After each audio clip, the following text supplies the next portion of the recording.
और पाकिस्तान से इस वक्त की बड़ी खबर आपको बता दें कि इमरान खान की मौत की अफवाह फैली है। फवाद चौधरी ने बताया मौत की खबर को अफवाह। सलाम टीवी को दी एक्सक्लूसिव जानकारी। इमरान खान की मौत की खबर अफवाह करार यहां पर दी गई है। इमरान खान की बहनों ने मांगा इंसाफ। अदियाला जेल के बाहर हुए पुलिस हमले की जांच की मांग उठाई गई है यहां पर। तो इस वक्त की बड़ी और अहम खबर आपको बता रहे हैं कि इमरान खान की मौत की अफवाह फैलने को लेकर ये बयान सामने आया है। फवाद चौधरी ने बताया मौत की खबर एक अफवाह है और सलाम टीवी को दी एक्सक्लूसिव जानकारी इस बारे में। इमरान खान की मौत की खबर को अफवाह करार दिया गया है। इमरान खान की बहनों ने मांगा इंसाफ। अदियाला जेल के बाहर हुए पुलिस हमले की जांच की मांग उठाई गई है यहाँ पर। तो पाकिस्तान से इस वक्त की बड़ी और अहम खबर आपको बता रहे हैं।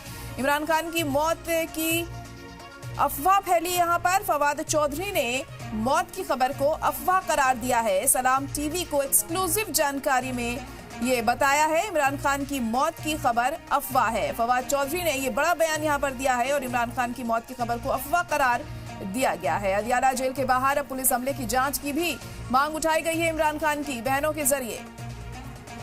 तो पाकिस्तान से इस वक्त की बड़ी खबर आपको बता रहे हैं, जहां इमरान खान की मौत की खबर को अफवाह करार दे रहे हैं फवाद चौधरी। सलाम टीवी से एक्सक्लूसिव जानकारी में उन्होंने ये बात बताई है। आपको बता दें इमरान खान की मौत की खबर को अफवाह करार दिया। इमरान खान की बहनों ने इंसाफ मांगा है। अदियाला जेल के बाहर हुए पुलिस हमले की जांच की मांग उठाई है।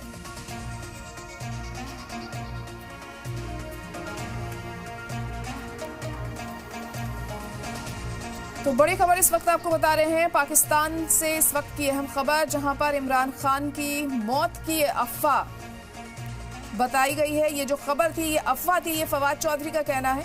और इस अफवाह के बारे में उन्होंने कई अहम बातें कही। सलाम टीवी को एक्सक्लूसिव जानकारी दी है उन्होंने। इसके मद्देनजर इमरान खान की मौत की खबर को उन्होंने अफवाह करार दिया।